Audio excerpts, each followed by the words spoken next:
नहीं, आपकी बात दुरुस्त है कि मैं इसको इक्वेशन से तो बिल्कुल नहीं निकालूँगा, लेकिन मैं ये आपको यकीन दिलाता हूँ कि जो सर्वेज़ हमने कराए हैं और बड़े रीसेंट सर्वेज़ हैं, उसमें हम अच्छी खासी लीड में हैं पीएमएलएन और मियाँ मोहम्मद नवाज़ शरीफ। तो ये जो है, ये ज़रूर है कि ये हुँ। है इनका ये प्रेवलेंट भी है, इनकी सपोर्ट भी है, ये तो मैं बिल्कुल नहीं कह रहा। लेकिन जो ये पोर्ट्रे करते हैं ना, ये उतने नहीं हैं। हुँ। ये अपने आप से जो है, अपने आप को कई मैनी टाइम्स ज़्यादा बना के पेश करते हैं, हमेशा से इन्होंने किया है। तो ये जो है, ये मैं बात पॉइंट आउट कर रहा हूँ और ये इलेक्शन की साइंस जो होती है ना, वो सिर्फ़ पॉपुलैरिटी के ऊपर डिपेंडेंट नहीं होती।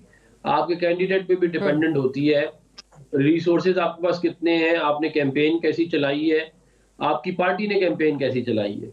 इन तमाम चीज़ें, ये हुँ। सारी they all come hmm. Together. तो ये सब कुछ अगर आप सही तरह करेंगे तो फिर आप ट्रांसलेट कर सकते हैं इलेक्शन डे विक्ट्री के अंदर, अदरवाइज़ आप नहीं कर सकते। और हम ये समझते हैं अल्लाह ताला की मेहरबानी से कि हम इनसे बहुत आगे हैं इस वक़्त। कुछ अर्बन हुँ। एरियाज़ हैं जहाँ पे इनकी अच्छी सपोर्ट है और वो मैं एक्सेप्ट करता हूँ। लेकिन बाय एंड लार्ज जो है वो इस वक़्त इनके बहुत बुरे हालात हैं। ये जो ज़ाहिर है, जो 9 मई का वाक़या है उसके बाद जो भी उसके इम्प्लिकेशंस थे, एक इम्प्लिकेशन ये ज़रूर है कि इनकी मेन लीडरशिप जो है वो कैंपेन नहीं कर सकती।